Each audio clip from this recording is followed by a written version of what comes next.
5-year honeymoon for Bob Iger is over, as his tenure as CEO at the Walt Disney Company is also, well, over.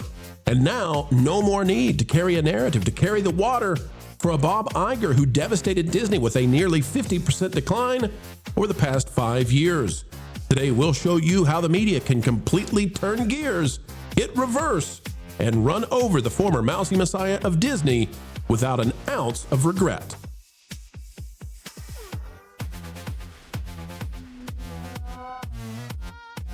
It's a beautiful day, folks. It's a great day. Every day you come join with us as we continue to join together to explain entertainment and keep you ahead of the culture curve.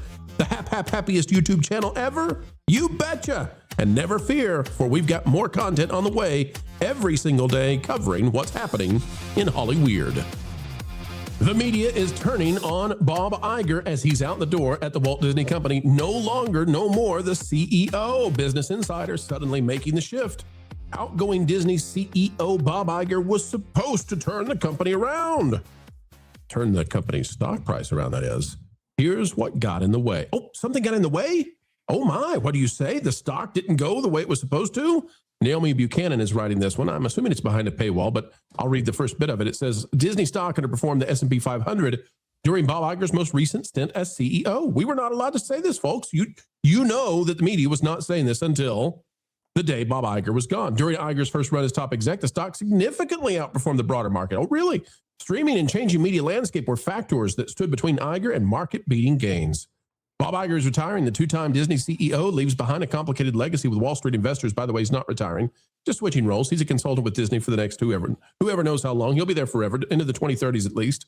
Iger will be succeeded by Josh D'Amaro, has led Disney as CEO for nearly 2 decades, but the company's stock performance during his tenure has been mixed.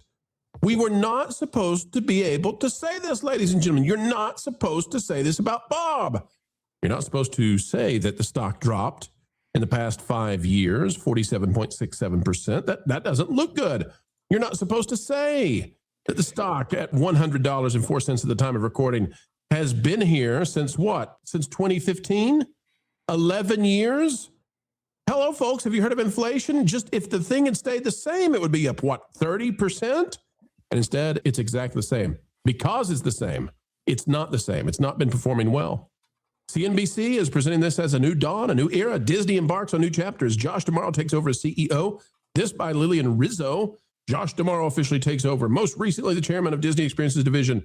D'Amaro's appointment will be effective at the Disney annual shareholder meeting. There he is. Look how happy he is. He's taking over. Get rid of Bob. Folks, look at this. This is what they're saying now. You couldn't say this before. The longtime Disney executive takes over after a period of uncertainty. Bob Iger, was it? He was presiding over a period of uncertainty, including a closely watched succession race and a recent reorganization and turnaround that has left it with a mixed reception at Wall Street. Disney stock is down more than 10% year to date. You could not say these things in the mainstream media. It wasn't allowed. In fact, it's getting so bad now that even Disney is having to defend Bob. And I don't know that it's in their interest to defend Bob. An era of growth, shares the Boardwalk Times. Disney has a graphic highlighting the growth during the Bob Iger era, 2005 to 2025. Well, of course, if you go all the way back to 2005, of course it's going to look a lot better, because it was a lot better until the last decade when Bob Iger had political aspirations and he decided to put Disney in the middle of his political aspirations and use it as a vehicle to possibly make a run. He chose not to, but now that he's done, Disney's having to defend this, because when you look at these numbers, folks, what does that say to you? Nothing when you go look at the stock. It just doesn't matter when the stock drops. There's no saving this. And now the media immediately, and this is how you know the media is so freaking fake. This is why you know they just lie to your face. The legacy media, because the day Bob leaves, they turn on him. They always knew. They always knew. Marv, they refuse to say what's true until it's convenient to do so. Your thoughts on Bob Iger's honeymoon, his 5-year honeymoon finally ending as the divorce happens? Well, there's a new tookis to kiss. So, out with the old took us and in with the new took us. They all start kissing up to Josh D'Amaro now. And so now they have to make him seem like the savior of Disney. Up to the point where Bob Iger left, they had to pretend that everything was going great. He was handing it off at a high point. Now, all of a sudden, they can, so the Hollywood trades are still firmly embedded at Bob, because we saw them say things like, one of the Bob Iger's claims to fame in this run is that he successfully negotiated with Ron DeSantis after the parental rights and education bill thing. And that was a blatant lie. They lost everything. Yes, losing a case is not successfully negotiating it. Yeah. They tried to make the case that it was a freedom of speech issue. They lost in every jurisdiction that they were in. And then after it was thrown out twice, they settled the case. So that's like being fired and saying, I successfully negotiated severance. Can I tell you guys that I think what's going to happen here now, possibly, depending on how things go for the Disney stock, the guy who did this to Magic Kingdom, Josh D'Amaro, the guy who's presided over one of the worst times in the parks, and he might be a nice guy, I don't know, but he's not presenting himself as a strong CEO as we get ready to go. I think that if the stock drops, there's going to be a move from the media who are united with, a certain political party and movement. I think that Josh D'Amaro is in danger of being quickly replaced by Dana Walden if the stock drops. It's not going to be blamed on Bob necessarily going forward. It's Josh's fix now. It's Josh's mess. And if he can't fix it and fix it fast, Dana Walden's going to take over this company and she's going to move it farther left. What do you think? Easily. It's very possible. It's scary possible that Josh D'Amaro could be used as a pawn fall guy for Dana Walden to take over. That's such a scary sentiment, because it's going to be not only more of the same, but worse of the same. And it's the parks, that you look at the state of the park that the parks are in. You look at the movies, you look at Disney Plus, you look at how they handled Hulu, the 20th Century Fox merge. You go through the whole backlog of everything that Bob Iger's been a part of. Dana Walden was there for a lot of that. Josh D'Amaro's been involved in a lot of that. These are not good leaders, because we've seen them lead. They're not the best. But what I'm concerned with, and we keep pulling up the stock price as Josh D'Amaro takes over. I don't understand, and maybe this is just me. If you're an investor, I don't understand how you can look at the years of, we cover it here every day, the years of track record of terrible decisions, and then have any faith in a company like this, not just this company, in a company like this that has nothing but bad decisions and failure after failure, to the tune of hundreds of millions, if not billions of dollars. I don't understand. I don't get it. I don't know why, more people wouldn't be saying abandon ship. And I'm not saying this as financial advice at all. That's not what this is. I'm genuinely asking the question. How could you put any faith at all as a fan, as a shareholder, as a Star Wars fan, a Disney fan, you like Mickey Mouse or you like Kermit the Frog? How could you look at the new leadership taking over and think that anything is going to get remotely better at all? It's not. It's just not going to happen. Here's what's amazing. We get called all kinds of names by the Disney shills, the pixie dusters. You know them. They hate us because we tell the truth, and we're telling the truth because they say, well, you just, everything Disney does, you're negative. And you look at this and you say, okay, guys, you're down basically 50%. Like, what do you want us to do? You want us to go out there and just whistle past the graveyard? Is that what you want? Because that's what you guys do. No, we're going to do something else. We're going to tell, hey, your stock is dropping, your company is dropping. Here's how you change it. And now what are we looking at? We're saying, I remember that as soon as the pandemic was about to hit and Bob Iger found out what was going down in China, Bob Iger dropped out, handed it to Chapek, and then the idea was Chapek's going to crash and Bob Iger can come back in and save the day. Didn't happen, right? Because look at that stock. What happened when Bob Iger got out of there? Bob Chapek soared that sucker to almost 200, okay? If you go back a little bit farther, it's closer to 200. 191 is the closest we can see in the 5-year right now. So it's actually worse than the drop that it shows. But it was tickling 200. So what did they do? Well, darn it, Bob Chapek refused to be the fall guy. So starting in about January, okay, we got January 7th, 2022, around here, the stock is at 157. That's when they started that parental rights, protest and walking out. And it was the Don't Say Gay in Florida and Pixar and Lucasfilm, and everybody walks out and the stories come out and Chapek's evil and he's a bumbling, blubbering idiot and all this kind of stuff. They drove the stock down until it was time for Bob Iger to come back in. And I just look at this scenario again. And I say, wait a minute. You're telling me that here we are handing the baton. And this is in a place right now where Disney is kind of disgraced, and we could see the stock drop potentially. And if it does, who's ready to take it over? Dana Walden. And what does that mean? Another fall guy. We gave it to Josh D'Amaro to be a fall guy potentially. How? I mean, what a screwed up company this has become. Jonas, where am I wrong on this?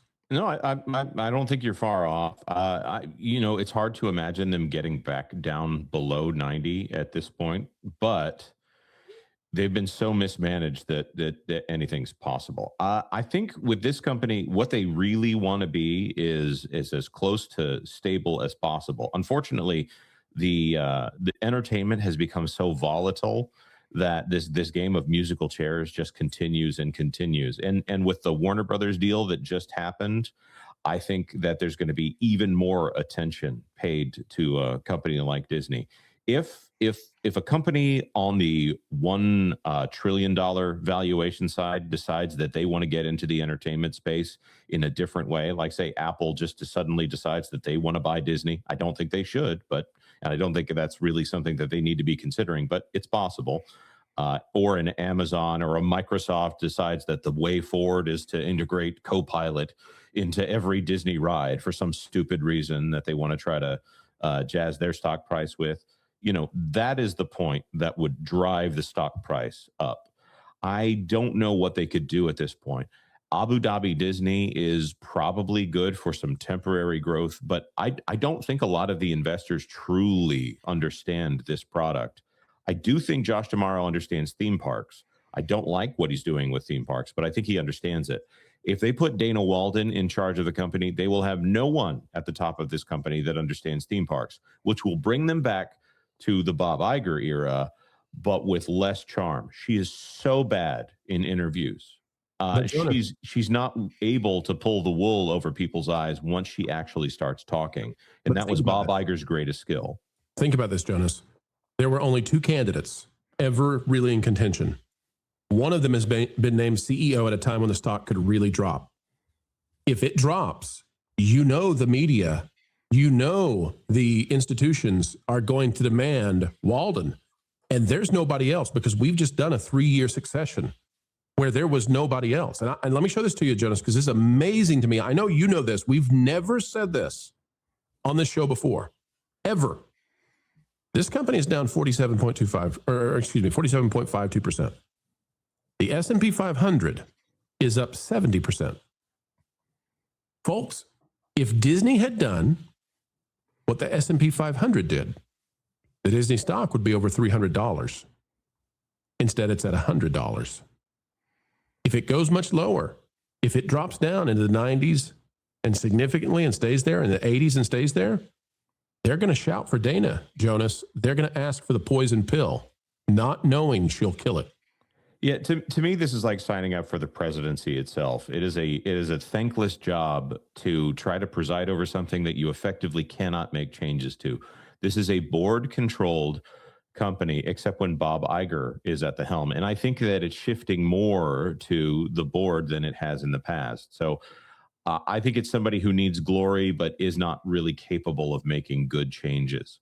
This is a rubber stamp job from here on out. Technology. I laugh as I hear them talk about technology for this company. What is the next thing they're going to do? They're going to get a bunch of Emmy awards. Oh, well, who awards the Emmys? The people that we cover favorably on all of our news sites. Mm-hmm.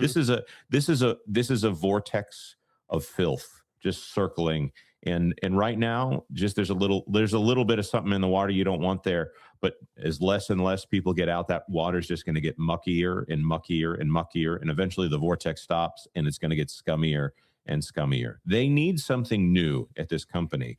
And Dana Walden, where she is, Josh D'Amaro moving up a chair. Well, they're putting a booster seat on his original chair. That's not a change. They need change to unlock the growth potential of this company. And they're not going to do anything that unlocks the growth potential of this company because they're scared of what actual creative vision would do for any of their brands. Well said. I can't top that. Jonas, For that, you get the final word. Put this baby to bed. This video is over. Turn off the lights, but not quite yet, folks, because we do ask one final thing before we say goodbye, and that is, would you consider clicking the like button, share, subscribe, click it and stick it to those algorithms. It is the notification bell, and drop a comment down below. Also greatly appreciated, anytime you would like to share this out on your favorite social media platforms, well, we would love that, and we'd also love to hear your thoughts.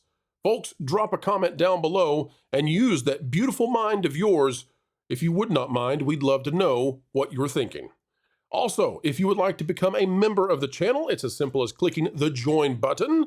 It is the price of a soda per month, and you'll gain access to all kinds of new, cool, exclusive information. Folks, until the next time we have the honor of spending time with you, keep learning, keep growing, and as always, keep having fun. Ladies and gentlemen, thank you for watching the video. Remember, this Wednesday is the Disney Shareholders Meeting. Coverage live on the Pro Channel begins at 10 a.m. this Wednesday. Also, friends, if you'd like to join us for MegaCon, we'll have a booth set up for you to join. Info on the screen. Come see Marvin, Lorne, and maybe one more at MegaCon, 11 a.m. to 2 p.m. on Friday. We'll see you. Thanks for being here. You're the Gigawatts.